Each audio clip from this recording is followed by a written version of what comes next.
ঈদের টানা ছুটিতে যখন সারা দেশ উৎসবে আচ্ছন্ন, তখনও বিরামহীন কর্মযোগ্য চট্টগ্রাম সমুদ্র বন্দরে। লম্বা ছুটিতেও কার্গো আর কন্টেইনার হ্যান্ডেলিং ছিল প্রায় স্বাভাবিক। ঈদের দিন মাত্র কয়েক ঘন্টা বিরতি ছাড়া দিনরাত কাজ করেছেন বন্দরের কর্মীরা। ঈদের টানা ছুটিতে বন্ধ ব্যাংক, আর্থিক প্রতিষ্ঠান, বন্ধ প্রায় সবগুলো স্থলবন্দরে আমদানি রপ্তানি। তবে ব্যতিক্রম চট্টগ্রাম বন্দর। 17 মার্চ থেকে শুরু হওয়া উৎসবের এই দিনগুলোতেও বন্দরে ছিল ব্যস্ততার ছাপ। স্বাভাবিক ছিল পণ্য খালাস কার্যক্রমও।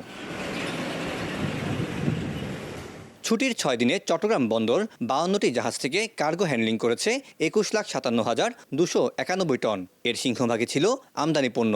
একই সময়ে কন্টেইনার হ্যান্ডলিং হয়েছে 45,083 একক। চট্টগ্রাম বন্দরে বর্তমানে ডিজিটাল গেট পাস সহ বেশ কিছু অনলাইন সেবা প্রদান করা হচ্ছে এবং এই সকল সেবা ডিজিটালি দ্রুততম সময়ে সেবা গ্রহীতাদেরকে পৌঁছে দিতে পারার কারণে এই বন্ধের সময়ও আমাদের কর্মচাঞ্চল্য বজায় ছিল।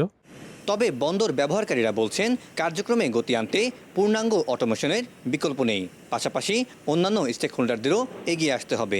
আমরা যেটা মনে করছি, এই ধরনের টোটাল বন্দরের যে ফাংশন আছে, এটাকে পেপারলেস এবং অনলাইন সিস্টেমের মাধ্যমে সমাধান করলে পরে হয়তো ভবিষ্যতে যেটা ডিলে হতো বা ডিলে হওয়ার যেটা আশঙ্কা আমরা করেছি সেটা আর হবে না এবং বন্দরের টোটাল কাজে একটা বড় ধরনের একটা পরিবর্তন আসবে।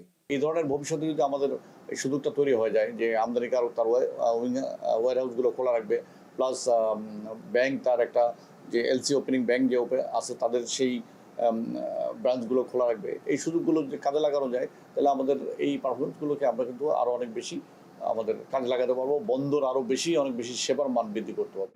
এছাড়াও স্বাভাবিক গতিতে প্রতিনিয়ত চলছে এলএনজি সহ আমদানি করা জ্বালানি খালাস কার্যক্রম।